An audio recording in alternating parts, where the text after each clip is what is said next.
Thanks very much for that introduction. Yes, James, as he said, James and I have worked together for quite a long time. Before I met James, I had done some research work back in about 2004 on the vulnerabilities of network CCTV systems. And it was by accident that James and I met because we happened to be at the same event and somebody said, "Oh, are you interested in that? Are you interested in that?" And they introduced us. And when I first looked at network CCTV systems, at the time, I was thinking to myself, what I'll have to do is probably speak to a couple of manufacturers and tell them what they're doing wrong, and they'll be able to fix it, and that will be job done in a couple of years. And that was in 2004. Here we are, nearly 20 years later, and we're still talking about it, and we're just actually getting started. Right, on with the presentation. Right, what I'm looking at, as James said, is mental health and cybersecurity. Why are we looking at this? The whole topic for this session, this 90 minutes after lunch and before the coffee break, is actually about some of the challenges that we've got coming up in the next few years, and mental health impacting cybersecurity is happening right now. I didn't believe it, I didn't think it, but as a result of some work I was involved in doing last year in terms of the background to this, last year I was chairing an event a two-day event for Chief Information Security Officers, and we had a session which was how we're coping with the changes that are going on right now in the world, and that meant changes in standards, changes in technology, changes in regulations, changes in how AI and things like that, technology is being adapted by the bad guys and then used against us and with different types of attacks. So there's all that sort of stuff. And about the different certifications, the different new professions that are arising and so on. Earlier on, Kieran mentioned that one key statement that he had on his opening slide. Cybersecurity is a shared responsibility. It is so shared in some respects in our minds mentally and with all the different people we speak to on a daily basis that there's now lots and lots of roles that never used to exist in the past. However, the responsibility is still ours at the end of the day because all of these other roles aren't necessarily going to lose their jobs if something goes wrong. So we were talking at this event about all the range of things that we are responsible for, that if things go wrong, how does it impact us? And that, as a result of that, we looked at stress, we looked at mental health, and at the end I said, look, this seems like a really interesting topic. Does anyone want to go away and do a write-up on this?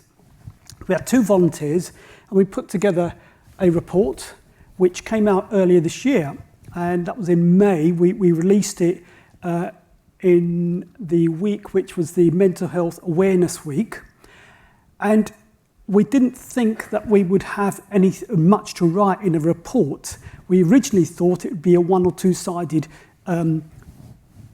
information on how to deal with things, and then we ended up actually writing a report, and that report or a paper was based on what we found was going on out there. And one of the first key things I think that we need to understand is that when we started to look at this, we looked at the fact that in organisations, in cybersecurity, we are the bottom line in many respects. We are responsible for whatever goes on. However, we started to look at strategies, national strategies that countries, nations have around their cyber resilience. And we realised, looking at a few of them, that almost every one we looked at in detail, the cyber resilience, the cyber resilience strategy of a nation relies on the cyber resilience of its enterprises. And the cyber resilience of an enterprise relies on the cyber resilience of its cybersecurity staff. And the cyber resilience of the cybersecurity staff obviously relies on the cyber resilience and the mental resilience in carrying out that role of the Chief Information Security Officer. So when we started to work and we started to look at these and we started to look at how this impacts what's going on, we looked at the research that had been done and we found that there was some research, but there wasn't much. And I'm going to go through very quickly some of the findings that we came across, because it wasn't around mental health. There was quite a bit done on stress, quite a bit done on overload and how we're dealing with what's going on. So the first thing there is every single CISO in a particular survey question found that their role was stressful, with 91% saying that they suffered moderate or high stress, and 60% adding that they're really disconnected. Now, I'm not going to go through each one of these, but we were startled by the range of different research that had been done independently. And we were conscious of the fact that there were three of us, three men writing a report or paper, and we thought that we haven't come across any single piece of research that very specifically says that there is an association between mental health and people working in cybersecurity. But there had been lots of incidental research, and this we're calling incidental, and I'll explain that in a second. And this was the second lot of key findings. And why we called this incidental was because many of these surveys, reports, research that had been done, they'd been done where the audience and the participants and the respondents had been self-selected. It wasn't done in a proper academic way where you could actually correlate between one thing and something else happening. So we thought this is really, really strange. So we then included most of this in the paper that we wrote. Then we spoke about this at an event. I think many of you are familiar with the cybersecurity event that takes place every year in June. We spoke at that. We got a couple of the various industry bodies involved. CISEC was speaking. Someone from someone who wrote the paper was speaking. We got a couple of people who had experienced, CISOs who'd experienced stress themselves, and stress so much to the point that they did end up drinking a lot. They did end up in a position where they thought about committing suicide. And in his own words, he joked about it at the event, saying, "Do you know what? As you can tell, I failed. I was failing everything at the time, and I failed at committing suicide as well." And the thing is that when we put this out, and we were putting this paper out on social media, so many people contacted a whole range of people involved and said, "Look, I don't want to say much publicly, but if we can have a quiet conversation, I would like, if you're happy to look at case studies, I'd like to show you how it's impacted me." And the two sort of groups of findings that we had here, these were way back in April time, although we finished the paper in May. We've come across so much more research after that, which we are including as part of the next phase of what we're doing. And also what we decided to, sorry, that's just a quick definition of mental health. That's just so that people know we didn't try to reinvent the wheel. We took the definition that Mind provided when we looked at how we are impacted. We also start to look at what is it we should be doing differently. How should we be doing things differently? Because most enterprise, if you work for a large enterprise here, you will be familiar, or you will have heard, or if you don't know anything about it, if you go back, you will find that your organisation has a wellness policy, and it's got some wellness practices. Everyone's got them. It's just like everyone's got bonus schemes of some sort, or you've got share schemes. Many enterprises have many of these things. So what we started to look at was, what was it that we're expecting differently for the cybersecurity staff that we weren't expecting for anyone else? And if you take that analogy that I mentioned about share schemes and wellness schemes and so on, basically, if you look at whether you've got shares or whether you've got bonus schemes and things like that, they are different for each different team and each group of people because they motivate them differently. Equally, we feel that wellness policies and wellness benefits that organisations have need to be worked out with some research done beforehand and actually look at the impacts that they have on the team and take it from there. So what we have been doing since earlier this year, we've been looking at the sort of research questions we're interested in. We started, we're working with the UK Cybersecurity Council, the Chartered Institute of Information Security, and a couple of other bodies, and some practitioners And we're looking at setting up communities of practice. We're looking at the research that needs to be taken place, because we want to make sure that what happens actually does have an impact on those people who need the help, because the challenge that we've got around mental health is you need it the least when you're well, and you need it the most when you're unwell and you're unable to decide and make decisions in the right way. And we wanted to start initiating some of the research that might be able to help with that. I think that's about it in terms of this and what I wanted to cover.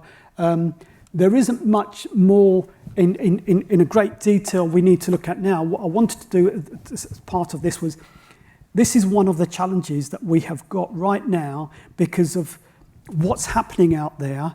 CISOs, anyone responsible, and there are more and more people responsible for security, and we are being impacted in so many different ways. In the same way that there is an international recruitment crisis, and the pool of people that we've got is quite limited. If some of them are leaving the profession, and research has shown they are leaving the profession, the most experienced people are leaving the profession because they can't cope, we need to do something about it. And what we need to do about it is at an enterprise level, not at a general wellness level. That's a flat approach that's available to everyone. What we need to look at is why they need something different. What is it that they need? What will make a difference, and how we can do all those different things. So I think this is, if not the last, second from last. Yep, next steps. We've got a charter that we pulled together. We are undertaking some research, putting together some best practices. We are approaching some certification bodies, because what we're surprised at is all the certifications focus on the technical abilities that you have when you need them, but not on the other skills that you need when you need them. And we thought we should be approaching some of those and start changing with the way things are done. Okay, I'm sure this is the last one. This would have been open for questions, but we're going to open the questions up to the panel. What we're going to do is, if we start with introductions from the far side, what I'll do is I'll ask the panellists to introduce themselves and 3 key things in terms of what you think the challenges are and the sort of solutions we need to be looking at in terms of a safer environment, because technology is going way faster than humans, legislation, and all of these things that we're talking about. So if I could ask you to introduce yourself, and if you could mention 3 things that you think are challenges for the future, and we'll just take it along to this side, and we'll open it to discussion in a short while as well. Thank you, Sarb. Good afternoon, everybody. Alan Jenkins, security practitioner, ex-military, just as long in commerce these days, started in physical security, been in cyber since before we called it cyber, and working in the security convergence space with Sarb and James since 2010, I think it was, when we put a white paper together. So nearly as long as you two have been working together.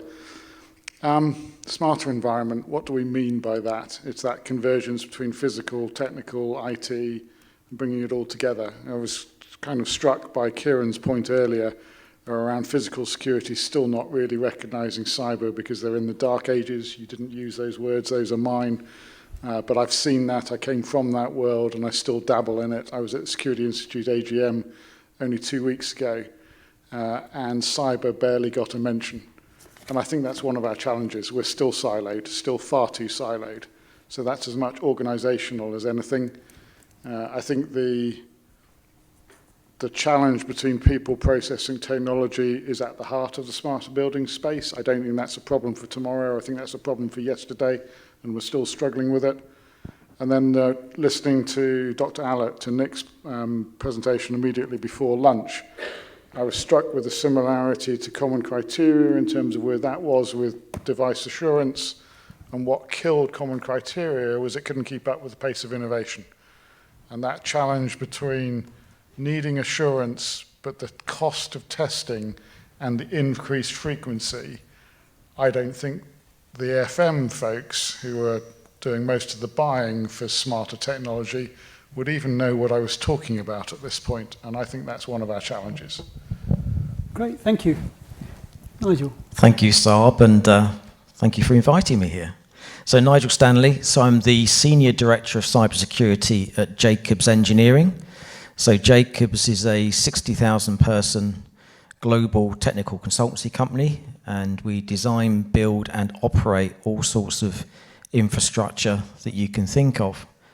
Probably very pertinent to this conversation, we are heavily involved with a big project in Saudi Arabia, which is in the NEOM area, which is called The Line. So The Line is the world's largest engineering project, and it's basically building a brand new smart city for 9 million people in the middle of the desert. So how about that as a challenge? So like Alan and Sarb and most of us up here, I've been around cyber for many, many years. It's all about risk. The whole conversation that we need to have is risk. And my issues with that is helping organizations understand that they actually have a cyber risk and they have a risk within their built environment, because many organizations are very good at securing their IT, but they forget about the building, they forget about their surrounding environment. So it's all about risk. And once you've had that conversation about risk, it's finding who owns that risk. So which part of the organization, which individual would be prepared to put their hand up and say, I own that risk. And it varies in every organization I go to. So a key trick I find is to find someone that's passionate about it. It could be the chief risk officer, it could be the asset operator, it could be the IT people, it could be anyone. Find that evangelist, find that person that can support you in that conversation, and you're going to be moving down that path a lot quicker. And I guess one last thing is I would contend that I have an issue with the word safety in the context of what we're talking about. So I work alongside safety professionals that can tell you deterministically if a thing is safe. They can tell you precisely mathematically about the chances of something actually failing in a failure mode. Safety is deterministic. Cybersecurity is non-deterministic. So we have to be very careful about the language, because my safety colleagues would absolutely pull me apart when you try and merge the two things together. The problem is that all of these safety systems can no longer be safe if they're not secure. So cybersecurity is pervading absolutely every part of life, be it safety, be it buildings, be it the modern built environment. So a very exciting world to be in, but a real challenge. Thank you.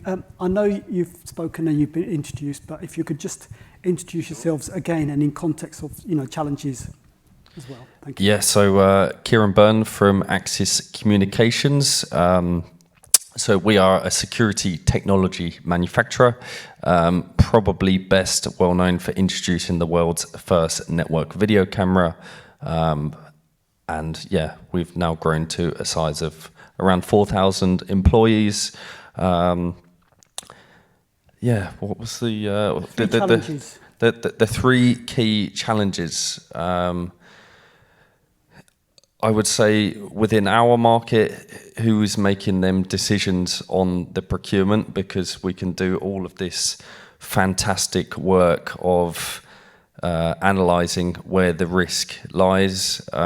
We can have some consultants employed on a project that are doing fantastic designs, but then if somebody is making a procurement decision that they don't really care in a way, they just want to look at the cheapest cost, yeah, then we've got problems. Yeah,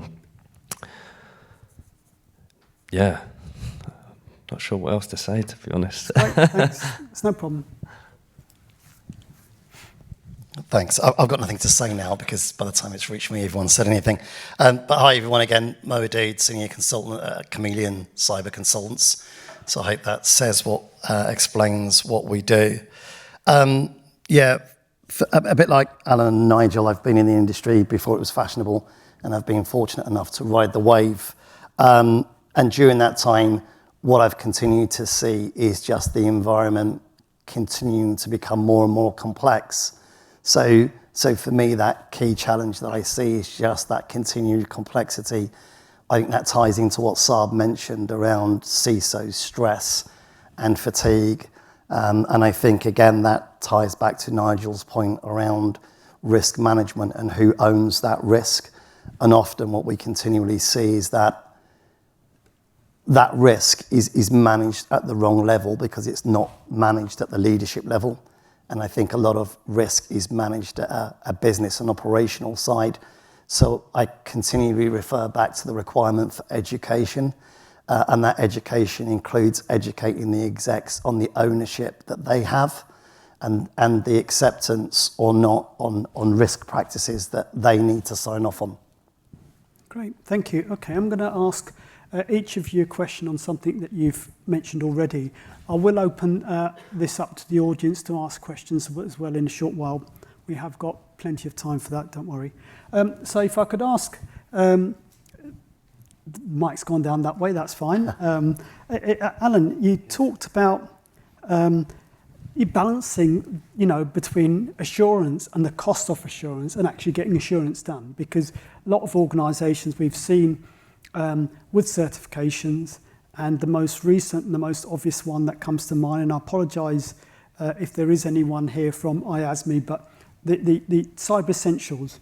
Cyber Essentials, I've read some research, came out not so long ago. This was government's own research looking at certification. It's been out 10 years. At the time, I worked for an organisation where we were the second group of companies that were being trained up to become certifying bodies. And we thought it was a very good thing. We complained from a security perspective, it's too low level. But having gone through something that's low level, and the research showed that you've only got a small number of companies that have maintained the certification over a period of time. So in 10 years, 35,000 companies, after the first year, X number drop off, after another year, another set drop off, and it's getting down lower and lower. So the cost of assurance that you're talking about, how do we deal with this? Ooh, that's a good one, because I don't think it's as much the costs. I think actually it's the perceived value to the organisation going through the certification. Whatever it was that drove them to it in the first place, likely to have been they needed to do some work into central government and it was a condition of contract. That's the case for most outfits in my experience. Very few of them are doing it because it's the right thing to do. So I think that value challenge is the causes why numbers drop off. Having said that, I think that's changing. I think in the last couple of years, I think there are more outfits who are doing it because it is the right thing to do, because that's certainly what I've seen. But without getting too much into the rabbit hole, Cyber Essentials self-certification, I've never liked it, but it is better than nothing. Cyber Essentials Plus is the first one that I give any credibility to. And last year they moved the goalpost, they raised the bar upwards in terms of it's now only valid for 1 year, not 3. So again, I think it's getting, to Nigel's point, I think it's getting closer to managing the risk in an effective way, but it's still that one point in time. And I think both Professor Martin and Dr. Allett before lunch made the point, if you're in a connected space, however connected it is, you need to be doing it much more than once a year. So the continuous compliance, I think, is a real challenge. There are starting to be some solutions in the IT space to manage that. I haven't seen one in the OT space yet. And I think that's probably the biggest gaping hole at the moment that I can see. And I don't have an easy answer to that. But I think we are starting to narrow the risk down into more defined areas. It's not quite the Wild West that it was. Yeah. So just a quick one to respond. So do you think... I didn't get off the hook. Do you think, given the fact that a lot of these organisations at that time that took Cyber Essentials were trying to do it for government work, at OT, looking at specifically at OT, do you think it's going to work differently, and how differently? Just a quick response, if you can give one. I think the onus is more on the manufacturers now than it is on the users, and I think that's a point Kieran made very well. It's not as simple as manufacturer, integrator to end user. It's a much more complex picture. But I think I think the need for both manufacturer transparency about how they've built it, secure by design, but critically, how do you then support it in use? That's, I think, where we've got to put a little bit more heat on the manufacturers. Great, thank you.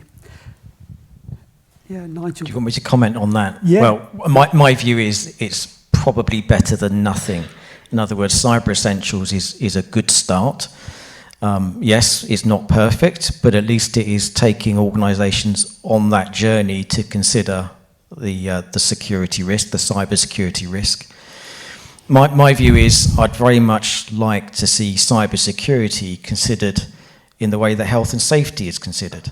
So if you go to an organisation and you say, right, you don't need to worry about health and safety, they'd immediately push back against you. Because every organisation, maybe they pay lip service to it, maybe they're serious about it, but health and safety is a big deal for organisations. Wouldn't it be great to have that same cultural approach to cyber security that we do to health and safety? Yeah. Sorry, did you want to comment on that? Otherwise, I have another question. I can do, yeah. Yeah, feel free. So I agree with both of the previous comments. That, yeah, I think people generally will do it because they have to. When they're trying to bid for a tender and it says that they have to be cyber essentials. So I suppose the motivation needs to be because they want to be more cyber secure rather than I just want to win a contract and this is a tick box exercise. I think it's also important to look at the scope of somebody's cyber essentials certification. I know within the physical security market, a lot of companies will just get, say, the commissioning engineers under scope.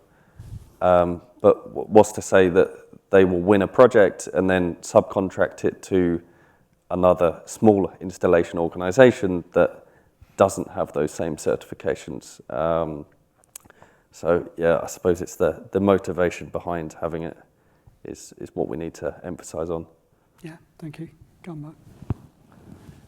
So I was always told that if 4 people on the panel agreed, then one of them didn't need to be there.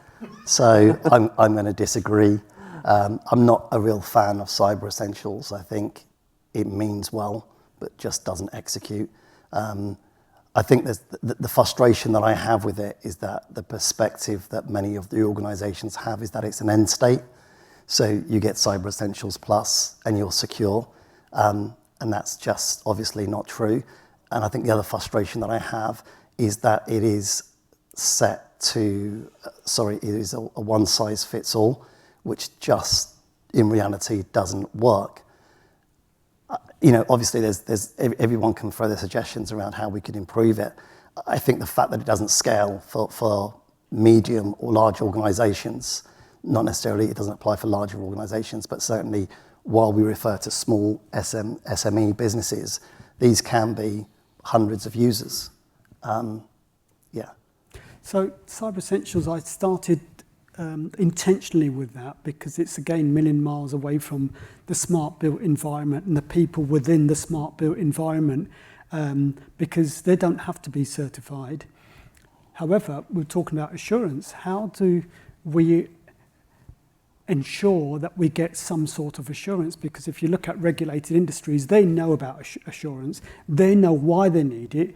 If you go lower down the food chain, the word assurance doesn't mean anything at all to most of those. So how do we, when we're talking about the smart built environment, provide some sort of assurance? What is it that we need to be looking at for the future? Because Cyber Essentials, unfortunately, isn't it? Maybe there's something else, I don't know, but what is it that we need? What's the requirement that we would be able to put into place? Anyone want to start?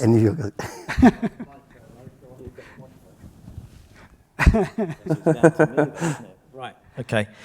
I think assurance is going to be driven by contract, and these organisations that are building, installing these bits of equipment, they're probably operating on pretty tight margins in a high pressure environment.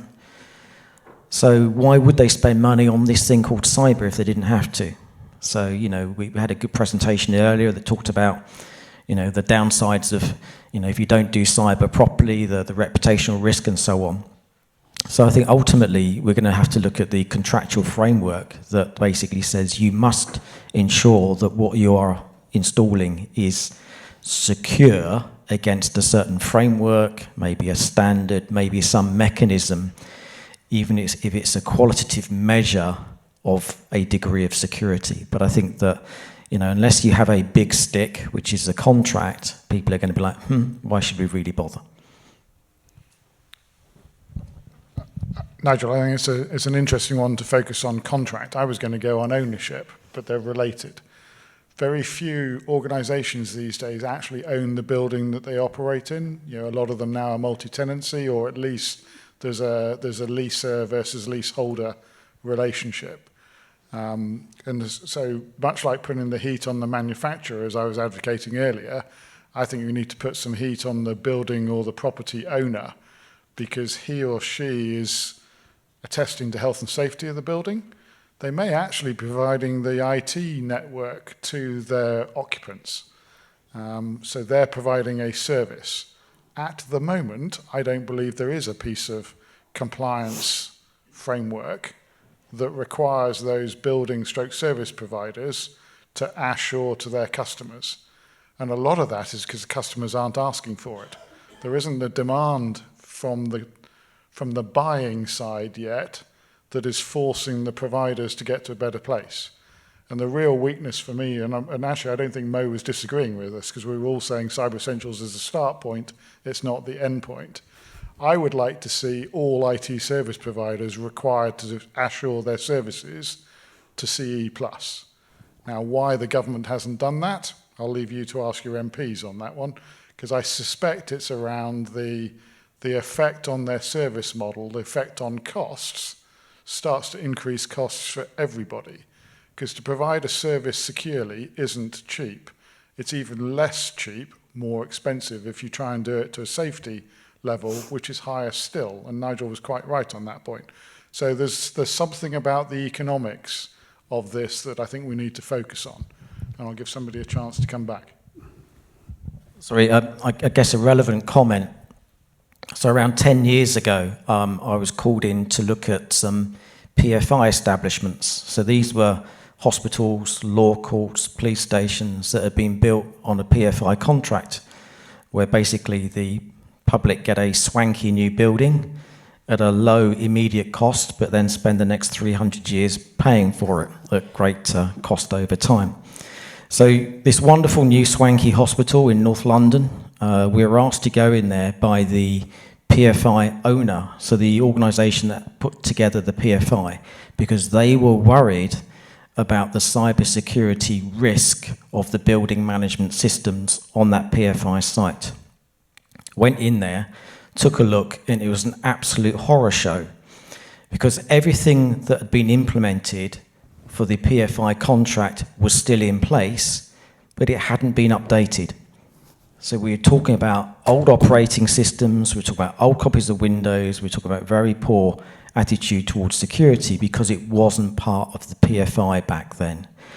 And it was a bit like a museum. You sort of walk into the building control area, it's kind of frozen in time for the PFI contract, and it is a bit of a horror show. So to Alan's point, this is a real issue.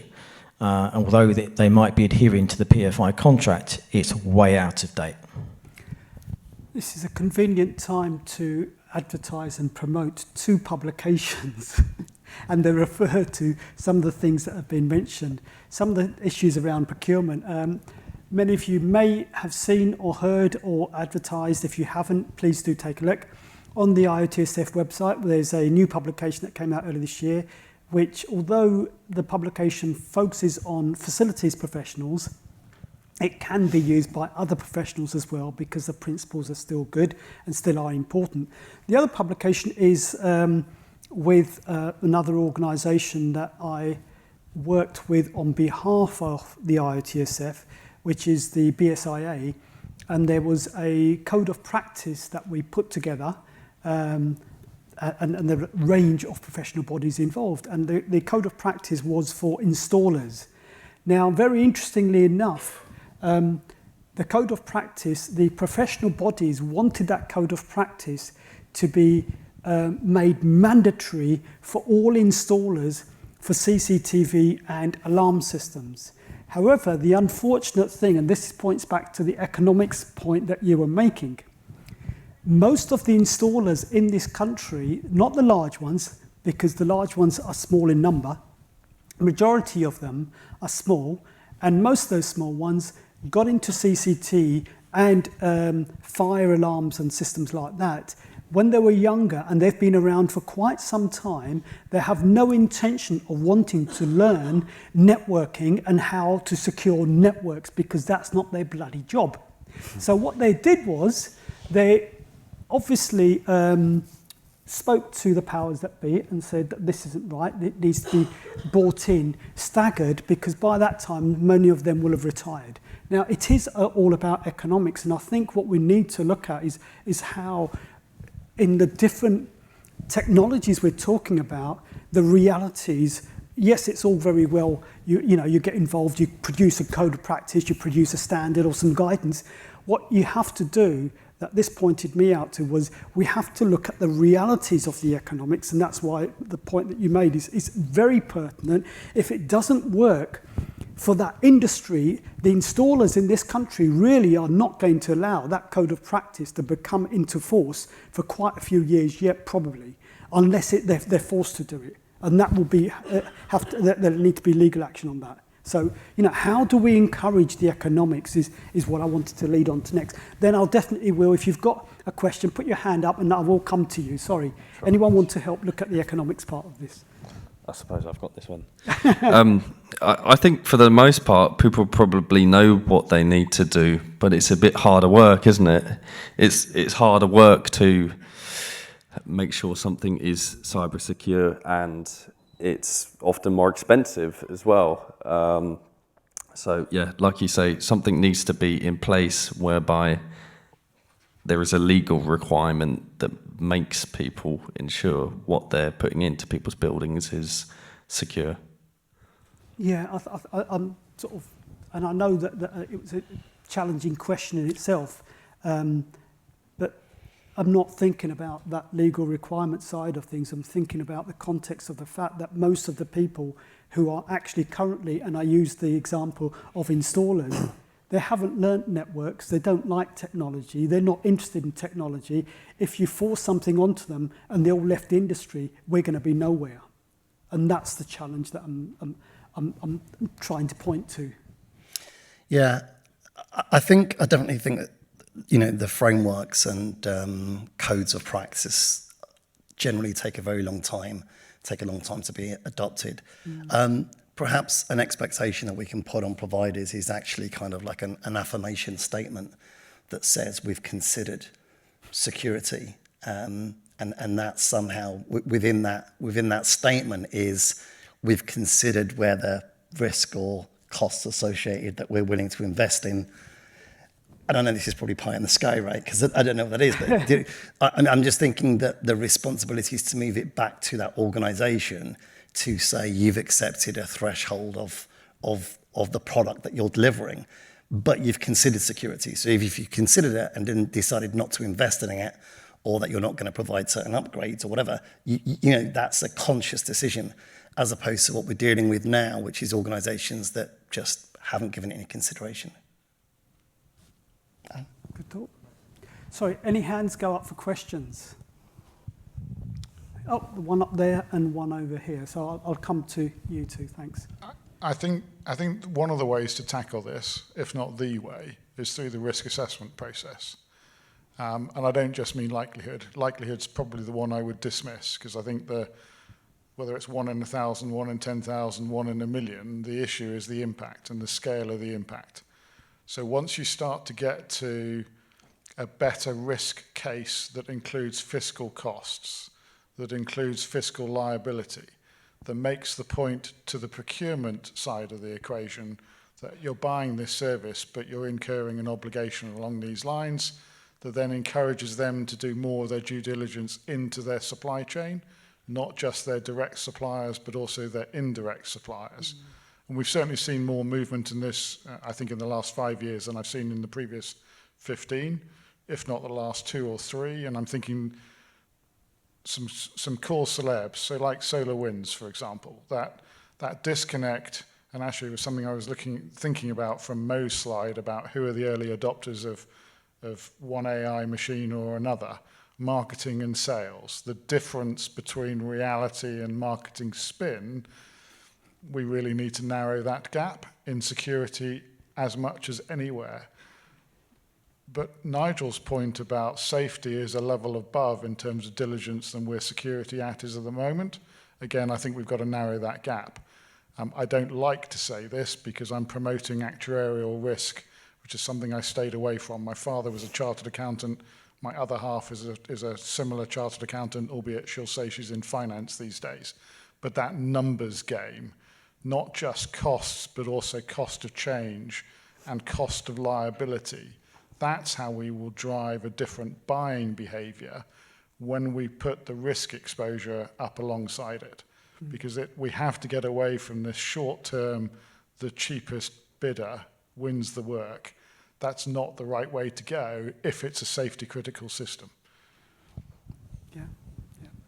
Yeah. Right, so have we got a mic? Do you want to take this one? I'm assuming it's on. Someone up there, if that's okay. Yep. Yeah. So, yeah, if you don't mind, James, thank you. Come on, James. Asked about resilience, yeah? Yes. Well, if we're going resilience, safety again, it's got to fail safe. We know that, and that's not where security systems are. I was going to ask, in relation to the figure you gave around the number of people that are self-medicating, that are in charge of security, is there not a risk there for organisations that the entire environment's becoming reactive? And if it is becoming reactive, then it's a self-fulfilling prophecy of events. Because if you're massively stressed, you're not thinking in a logical fashion, and you'll push that forward. So my thought is, or my question is somebody looking at what the impact in different organisations? I've worked in cyber and done remediation work, and the people that do good remediation where something's going horribly wrong have a plan and stick to the plan. And the more awful the plan is, the better the remediation. So a lot of people work to, we can't phone anybody, what do we do? And build from there. They're less stressed because they're accepting that something terrible is going to happen. Is there a correlation? My thought is in this, is there a correlation between effectively being stressed because an organisation won't accept the concept of the risk that you're presenting to them, so you get stressed as an individual, or is it the wider thing of just there's so much going on in organisations that people can't control it? Is that something that people are looking at, agree with or disagree with? Or? Well, I'm not sure I can, I'll tackle, I've got the mic at the moment. I'm not sure I'll tackle all of that, but I've certainly seen far too much ostrich behaviour in terms of organisations sticking their head in the sand and not really wanting to drill into the risk themselves. I think there has been a blind spot to the risk/pressure dependency on people to do the right thing. And again, I think this is one of the increasing stress factors we've got. We still talk about an incident as if there's only one incident at one time. I have not gone into a cyber incident response and found only one threat actor operating in the system, even though it was one threat actor that triggered the detection in the first place, because organizations are not that secure that only one threat actor can get in. And that becomes, so there becomes an expectation management piece you have to do fairly early on, and the problem gets worse as soon as you start looking at it properly. SolarWinds was really interesting because it wasn't found by SolarWinds, it was found by one of their customers. One of their customers happened to be probably the, if not one of the leading cyber incident responders globally. So that was kind of interesting that they stuck their hands up and said there's a problem here, but the problem came from here. And I think that's the connected supply chain that is one of the things that complicates it. And I've moved into a sort of a frame of language that businesses will have stopped listening 2 minutes ago, because it's complex, it's not simple. It's not something that they can give to one exec and say, go fix. And that's, I think, one of our opportunities to change this is to do more collaboration, to get across those silos, to Nigel's point, to start pulling in other people. And I don't think it's, the measure of success isn't finding one champion, because one champion can still be isolated. If you can get to 2 or 3, you start to build a momentum, and it becomes less of an isolated and more of a collective thing, and people will come on board. But that isn't straightforward. You know, I'm not suggesting that's a magic wand. I'd agree with you, but I wouldn't say 2 or 3. I would go as far as saying 3 to 4, because anything I've ever been involved in, no matter how big or small the group, there's only ever 4 people doing all the work. So my magic number is always 4. So if you can get to 4, you know you're onto a better solution. Sorry, carry on. So I'm not a mental health practitioner or clinician. We'll say that from the start. I think the CISO job is arguably one of the worst jobs you could possibly have. I think demonstrating success as a CISO is very difficult unless you've got a very mature and understanding environment that you're working.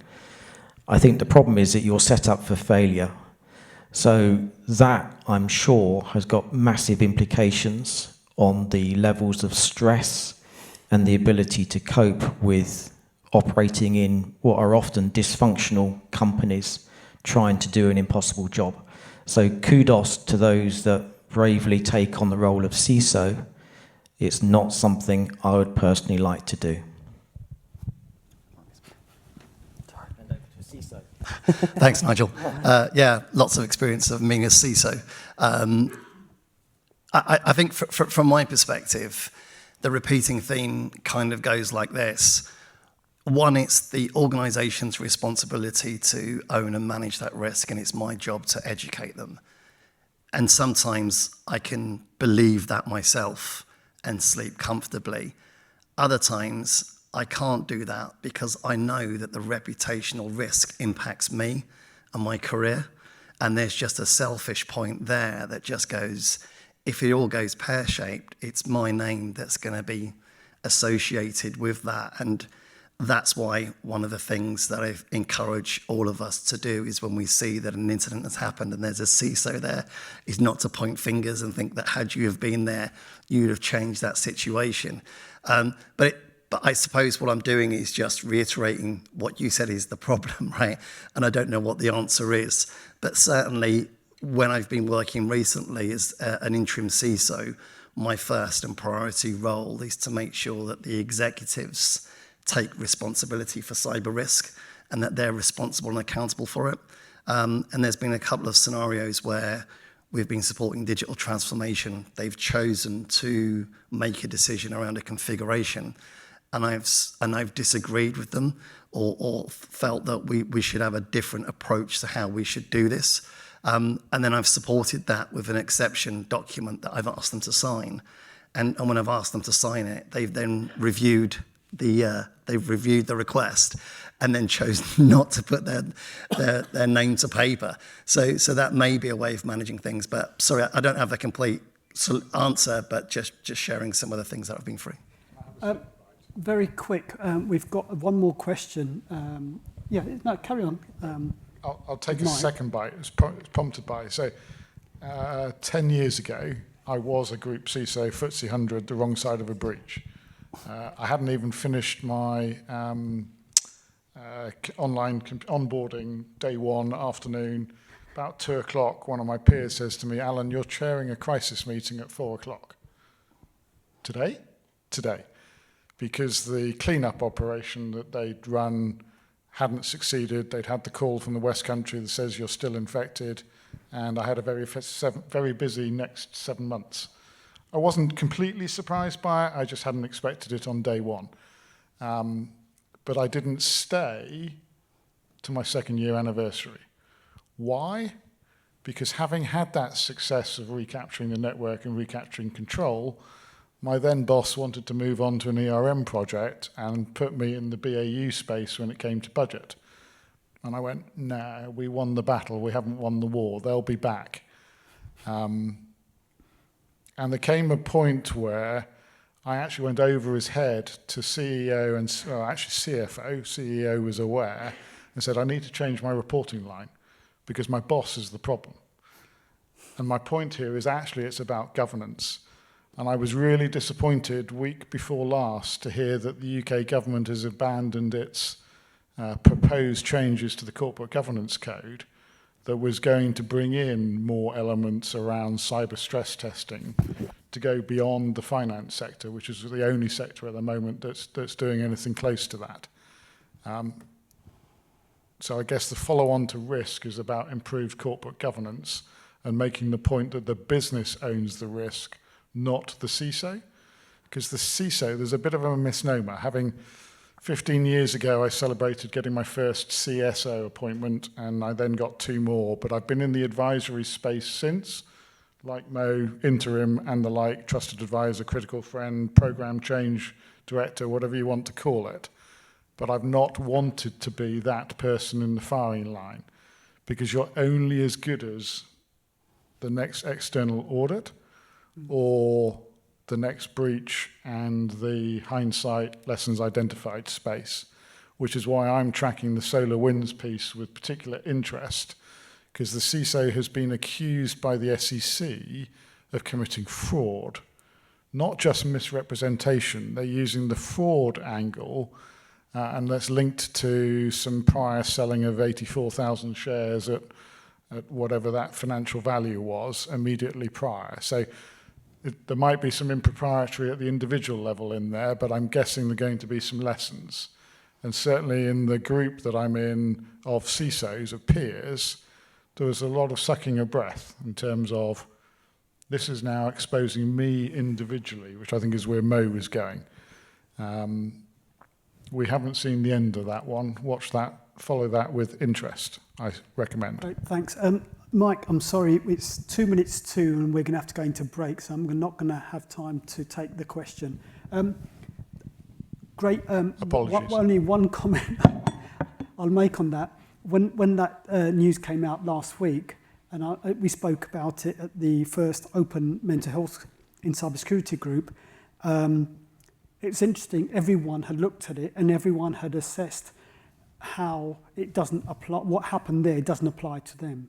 And they all looked at it from the personal perspective. And it's absolutely right.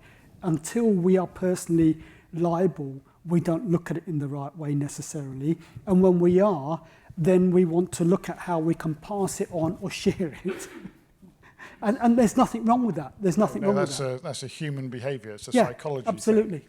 Absolutely. Right, in the last few seconds or minutes we've got, can I ask you, if you don't mind, if it's possible, 30 seconds each on what you think the future challenges are, at 1, 2, 3, however many you like, but 30 seconds. Can I go try and end on a positive? Yeah. So I think there is a recognition that you can't solve this in isolation. I think there are moves to collaborate and share, but they're still happening largely in private, not in public, and I think we need to change that. I guess a slightly different response. You know, I've been doing this for the best part of 35 years. It's been an absolute blast. You know, cybersecurity is the coolest place to be. It's a wonderful job with a mixture of technology, psychology, geopolitics. It is absolutely amazing. And the best part of that is operational technology. It is the best of the best when you're getting involved with infrastructure and critical systems. So the upside comment from me, it's a great place to be, and I'm absolutely loving it. Thank you. Well, I think there's always going to be new challenges, but to solve any upcoming challenges, we all need to work together. Like I say, share that responsibility, educate each other, to all work together to mitigate the risk. Thank you. Yeah, I think things are getting better. Things are getting better. More and more organisations, more senior executives, everybody now is aware of cybersecurity. So that's half the job done. The rest of them is getting them to support the programme and release funding, but that's another challenge. Great, thank you very much. So to sum up then, as our speakers have said, it is everyone's responsibility, and the more we can make sure we work the responsibility well, hopefully the better we'll be able to deal with the challenges in cybersecurity, in the smart built environment, with IoT and everything else. OT is the best place to be. Thank you very much.